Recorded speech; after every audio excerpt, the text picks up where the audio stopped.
قادر جیلانی رحمۃ اللہ تعالی علیہ وہ فقہی مسائل میں امام احمد بن حنبل کے پیروکار تھے. اور مرزا صاحب کتنی ڈٹائی اور بے باکی سے کہہ رہے ہیں کہ نہیں جی وہ تو کسی کہاں لکھا ہے کہ وہ حنبلی تھے، حالانکہ جگہ جگہ پہ انہوں نے فقہ جو حنبلی ہے اس کو بیان کیا. اور لیکن اس کے ساتھ ساتھ حضور سیدنا غوث پاک سرکار رحمۃ اللہ علیہ نے امام احمد بن حنبل کا پیروکار ہونے کے باوجود جب امام اعظم ابو حنیفہ کا تذکرہ کیا ہے غنیۃ طالبین کی جلد نمبر 2 کے صفحہ نمبر 85 پر، تو اس انداز سے وہ لکھتے ہیں صفحہ 85 پر حضرت امام ابو حنیفہ رحمۃ اللہ کا تذکرہ کرتے ہوئے فرماتے ہیں کہ وَهُوَ مذہب الامام الاعظم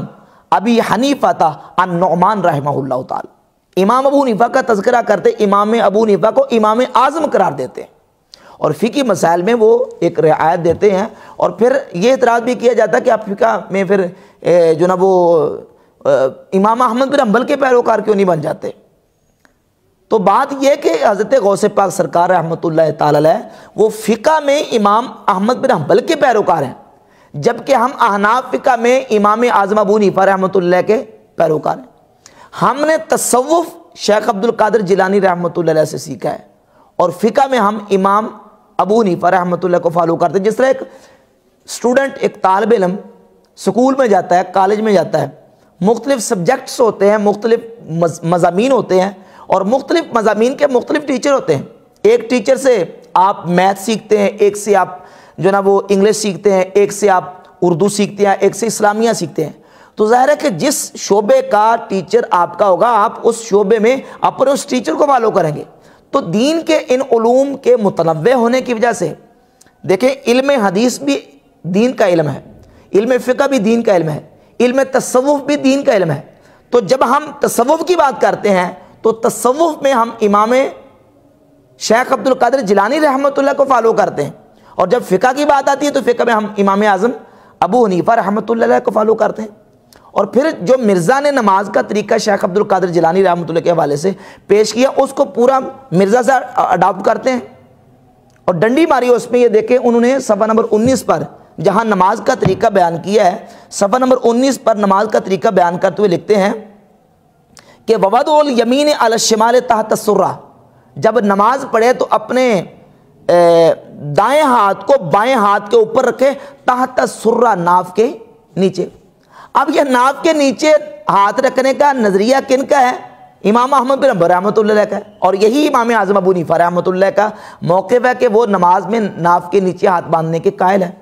مرزا صاحب کہتے ہیں بخاری مسلم سے لے کے آئے. اب مجھے بتائیں کہ یہ جو مسئلہ ہے یہ بخاری مسلم سے ہے، یہ نماز کا طریقہ بخاری مسلم سے ہے. اور پھر انہوں نے جو طریقہ نماز کا جس طریقے انداز سے لکھا ہے، انہوں نے پہلے سب سے نماز کے ارکان بیان کیے. 15 ارکان ہیں، نماز کے 9 واجبات ہیں، نماز کے 14 جو سنتیں ہیں، اور اسی طرح انہوں نے لکھا ہے کہ 25 حید کی سنتیں انہوں نے اس طریقے سے بیان کی ہیں. جبکہ غیر مقلدین کیا اس چیز کو فالو کرتے ہیں، اس چیز کو تسلیم کرتے ہیں. تو یہ ایسے ہی بالکل بے تکی سی باتیں اور مغالطے دینے کی مرزا صاحب نے کوشش کیا. اور پھر اسی کلپ میں اور اسی بیان میں مرزا انجینئر نے کہا جی کہ یہ جو بریلوی حضرات ہیں یہ شیخ عبد القادر جیلانی کی کتاب کا انکار کرتے ہیں،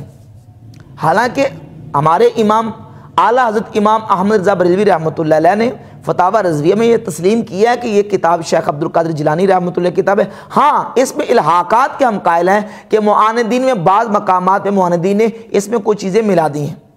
بہت ساری چیزیں اس میں داخل کر دی گئی ہیں. تو الحاق کے ہم قائل ہیں، باقی ہم مانتے ہیں کہ یہ کتاب حضور سیدنا شیخ عبد القادر جیلانی رحمۃ اللہ کی کتاب ہے. کہتے ہیں یہ اگر اس کتاب کو اگر آپ نہیں مانتے تو پھر جو نا وہ کتاب ہی تو تعارف ہوتی ہے کسی شخصیت کا، اگر کتاب نہیں ہے تو پھر آپ ان کی پرسنالٹی کا بھی انکار کریں. تو مرزا صاحب اگر یہ اصول رکھا جائے تو سب سے پہلے آپ کو خلفائے راشدین کی پرسنالٹی کا انکار کرنا پڑے گا، کیونکہ خلفائے راشدین کی کوئی کتاب تو نہیں ہے نا. سیدنا ابوبکر صدیق کی کتنی کتابیں ہیں، فاروق اعظم عثمان غنی مولا علی کی کتنی کتابیں ہیں، دیگر بہت بڑے بڑے اجلہ تابعین ہیں ان کی کتنی کتابیں ہیں. تو اگر جس کی کتاب نہیں ہے اس کی پرسنالٹی نہیں ہے تو خلفائے راشدین کا سب سے پہلے انکار کرنا پڑے گا، کیونکہ ان کی کتاب تو کوئی نہیں ہے اس وقت دنیا میں موجود ہے. تو کیا ان کا انکار کریں گے؟ مرزا صاحب اس طرح کے بہت سارے مغالطے دیتے رہتے ہیں اور اپنی گفتگو میں اس طرح کی باتیں کرتے ہیں، یقین جانے کہ وہ ایسے عجوبے اور لطیفے ہوتے ہیں کہ سن کے ہنسی آتی ہے. مثال کے طور پہ کہتے ہیں اسی کلپ میں مرزا صاحب کہتے ہیں کہ شیخ عبد القادر جیلانی کے بارے میں امام ابن تیمیہ نے لکھا ہے کہ ان کی کرامات تواتر سے ثابت ہیں۔ حالانکہ یہ صرف ابن تیمیہ نے لکھا، بہت سارے علماء محدثین، حافظ ذہبی نے بھی لکھا ہے، ابن رجب حنبلی نے بھی لکھا ہے کہ ان کی کرامات تواتر سے ثابت ہیں۔ اب لطیفے کی بات یہ سمجھیں کہ مرزا صاحب کہتے ہیں کرامتیں تواتر سے ثابت ہیں۔ اگر کرامات تواتر سے ثابت ہیں تو جن کی کرامتیں تواتر سے ثابت ہیں ان کی شخصیت تواتر سے ثابت نہیں ہے۔ اب یہ کہنا کہ ان کی کتاب ہی ان کا تعارف ہے، کتاب نہیں ہے تو پرسنالٹی نہیں ہے۔ جن کی کرامات تواتر سے ثابت ہیں ان کی شخصیت تواتر سے ثابت نہیں ہے، کیا ان کی شخصیت کتاب سے ہی ثابت ہے؟ تو شیخ عبد القادر جیلانی رحمۃ اللہ تعالی علیہ نے نماز کے حوالے سے جو مسائل بیان کیے ہیں وہ سارے فقہ حنبلی کے مطابق بیان کیے ہیں۔ اب دیگر جتنے مسائل ہیں صرف یہ پہلا چیپٹر فقہ کا نہیں ہے، باقی اگلے جو فضائل اعمال کے حوالے سے انہوں نے چیپٹر قائم کیا، مثال کے طور پہ غنیۃ طالبین میں، اسی غنیۃ طالبین کی جلد نمبر 2 کے صفحہ نمبر 193 پہ حضور سید شیخ عبد القادر جیلانی رحمۃ اللہ علیہ نماز کے حوالے سے قرات کا مسئلہ بیان کرتے کہتے ہیں کذالک ان کان ماموما ینصت الی قراءۃ الامام، اگر کوئی بندہ مقتدی ہے تو وہ امام کے پیچھے خاموش رہے، ویفہمھا، اور جو امام قرات کرتا اس کو سمجھے، امام کے پیچھے قرآن نہ پڑھے۔ اسی طرح ناف کے نیچے ہاتھ باندھنے کا بھی صفحہ نمبر 19 پہ انہوں نے بیان کیا۔ وطر کتنے پڑھے جائیں، جلد 2 کے صفحہ نمبر 25 پر انہوں نے لکھا ہے کہ وطر 3 پڑھے جائیں۔ نماز تراویح کتنی پڑھنی چاہیے، صفحہ نمبر 25 پر لکھا ہے کہ نماز تراویح 20 رکعت 20 رکعتیں ہیں۔ تو اس طریقے سے نماز کے جتنے جو مسائل ہیں انہوں نے فقہ حنبلی کے مطابق اس کو بیان کیا۔ اسی گفتگو میں مرزا صاحب کہتے ہیں جی کہ شیخ عبد القادر جیلانی نے کتاب لکھی ہے فتوح الغیب، بڑی سخت توحید اس میں بیان کی ہے۔ اس کو آپ پڑھیں تو آپ کہیں کہ یہ وہابیوں کی کتاب ہے، یا یہ کہ مرزا صاحب کہتے ہیں کہ آپ کہیں گے کہ یہ تو وہابی ہو گیا ہے اس کتاب کو پڑھنے سے۔ تو مرزا صاحب فتوح الغیب جو کتاب ہے نا، وہ کتاب بھی آپ کی خود ساختہ توحید کے لیے خطرے کا باعث ہے، جس کو آپ کہتے ہیں کہ بڑی اس میں توحید سخت بیان کی گئی ہے، جس میں سخت توحید بیان کی گئی نا، اس میں سے میں آپ کے سامنے ایک حوالہ پیش کر دیتا ہوں جس کو آپ پڑھ کے اور سن کے آپ کے جتنے ہے نا ماننے والے وہ کہیں گے کہ یہ تو بڑی سخت توحید ہے، بلکہ آپ کی اس خود ساختہ توحید کو اس سے خطرہ پڑ جائے گا۔ یہ دیکھیے صفحہ نمبر 35 پر 16واں مقالہ، شیخ عبد القادر جیلانی رحمۃ اللہ علیہ فرماتے ہیں ثم یرد علیک التکوین، جب تو مانوی موت مر جائے گا اور مرنے سے پہلے مر جائے گا تو فرماتے ہیں ثم یرد علیک التکوین، پھر تکوین تجھ پر لٹائی جائے گی، تیرے اوپر لٹائی جائے گی۔ اور فرماتے ہیں کہ اللہ رب العزت نے اپنی بعض کتابوں میں فرمایا یا ابن آدم ان اللہ الذی لا الہ الا انا اقول لشیء کن فیکون، کہ اے ابن آدم میں اللہ ہوں اور جب میں کسی شے کو کہتا ہوں ہو جا تو وہ ہو جاتی ہے۔ اطعنی اجعلک تقول للشیء کن فیکون، تو میری اطاعت کر تو بھی ہو جائے گا، میں تجھے بنا دوں گا، جب تو کسی شے کو کہے گا کن فیکون تو وہ ہو جائے گی۔ اب یہ بندے کو اللہ تعالیٰ اپنے ولی کو یہ اختیار دیتا ہے۔ شیخ عبد القادر جیلانی نے اسی کتاب میں لکھا ہے جس کے بارے میں آپ کہتے ہیں بڑی سخت توحید بیان کی، اس میں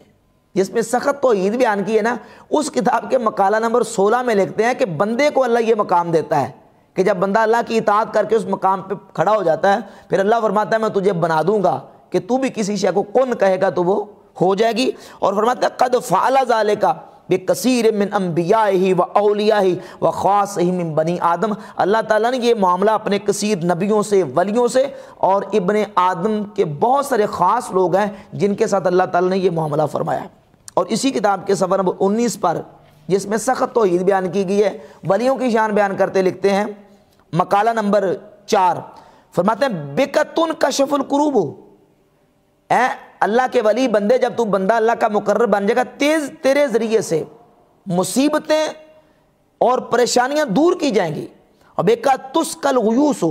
اور تیری وجہ سے تیرے ذریعے سے بارشیں برسائی جائیں گی، بیکا تنبت الزروع، اور تیری برکت سے تیری وجہ سے کھیتیاں اگائے جائیں گی، بیکا یدفع البلاء والمحن عن الخاص والعام، اور تیری وجہ سے خاص اور عام لوگوں سے مصیبتیں ٹالی جائیں گی۔